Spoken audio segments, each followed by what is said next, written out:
कृष्णाय वासुदेवाय हरे परमात्मने प्रणतक्लेशनाशाय गोविंदाय नमो नमः। एक भागवत जी का एक भाव बता रहे हैं। कामिनां दर्शयन् दैन्यं स्त्रीणां चैव दुरात्मताम्। इसका मतलब कहा गया है कि जो कामी होता है उसको दीन होना पड़ता है। जब स्त्री जान जाती है कि यह आदमी हमारे बस में हो गया, तब वह उसको खूब छकाती। यह बात दिखाते हुए गोपियां आगे चलीं। उन्होंने कहा, देखा कि आगे जाने पर उस गोपी ने वही काम किया है। क्या? यहाँ राधा रानी के भक्त कहते हैं कि प्रिया जी के मन में एक बात आई कि हम दोनों तो यहाँ खूब आनंद लूट रहे हैं, लेकिन कोई देखने वाला नहीं है। इसलिए कोई ऐसा चाहिए जो इस आनंद को देखकर इसका रसास्वादन करे। तो श्री कृष्ण इस बात को समझ गए। उन्होंने सोचा कि देखो ये है तो हमारे पास, परंतु ध्यान कर रही है दूसरी गोपियों का। अब साथ की इस गोपी का कोई न कोई नाम तो रखना ही पड़ेगा। अब उपनिषद की दृष्टि से देखो तो गांधर्वी नाम रखो अथवा चाहे राधा बोलो। उपनिषद में गांधर्वी नाम राधा का आया। दृप्ता केशवम मब्रवीत। इनको इस बात का अभिमान है गोपियों को कि कृष्ण हमारे बाल सांवरे हैं। बोली कि अब तो हमसे नहीं चला जाता कृष्ण। तो श्री कृष्ण ने कहा कि देवी हम तो समदर्शी हैं। आपके मन में जो विषमता हो उसके अनुसार हमको मंत्र बता दीजिए। इस पर वे बोली कि आपका जहाँ मन हो वहाँ ले चलिए।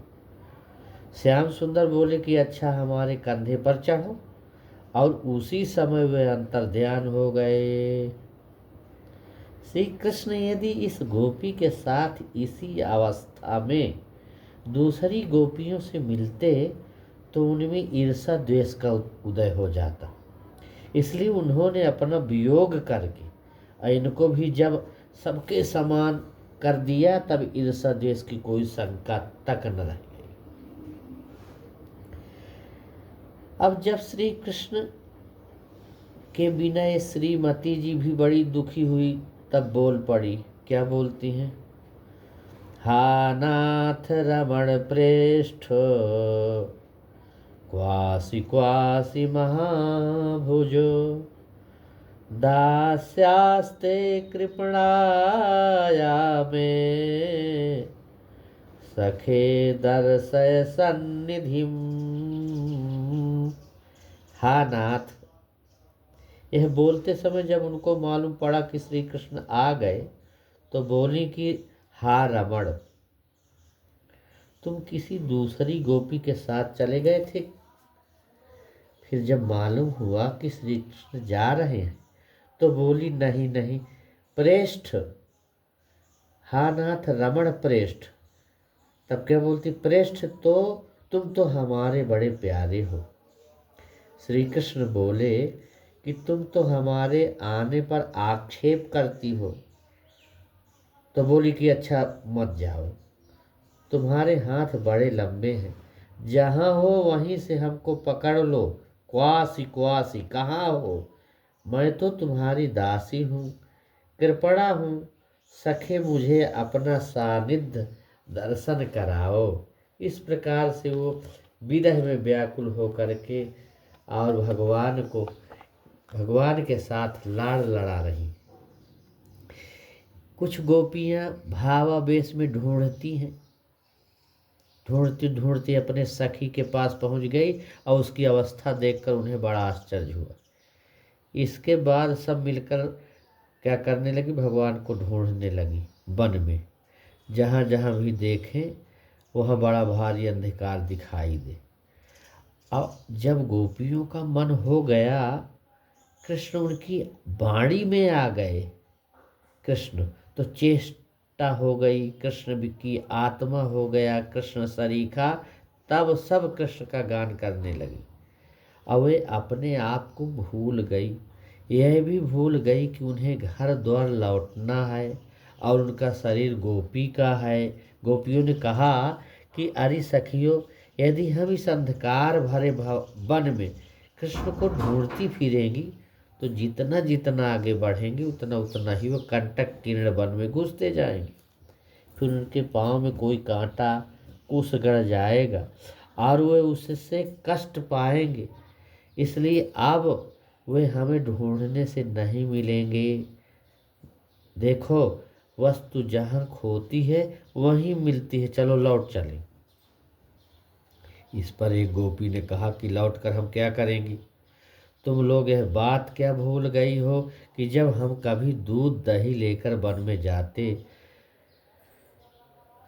अब पानी भरते समय गाने लगती हैं, तब वे हमारे पीछे पीछे लगे लगे डोलते हैं। इसलिए आओ हम लोग यमुना के तट पर चलें और वहाँ बैठकर गावें, समवेता जगुः कृष्णं तदा गमन कांक्षिताः।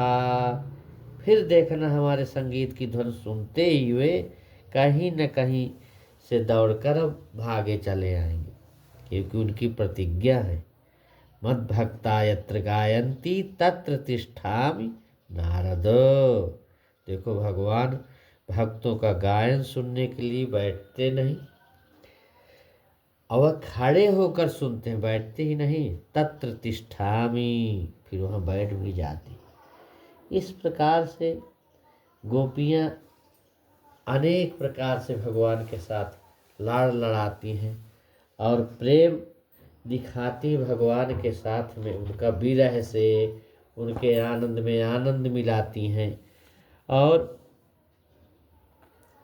तमाम तरह से उनसे लाड़ लड़ाती हैं। इतना अच्छा भाव यहाँ पर भागवत में भगवान जो है गोपियों के साथ में बताते हैं।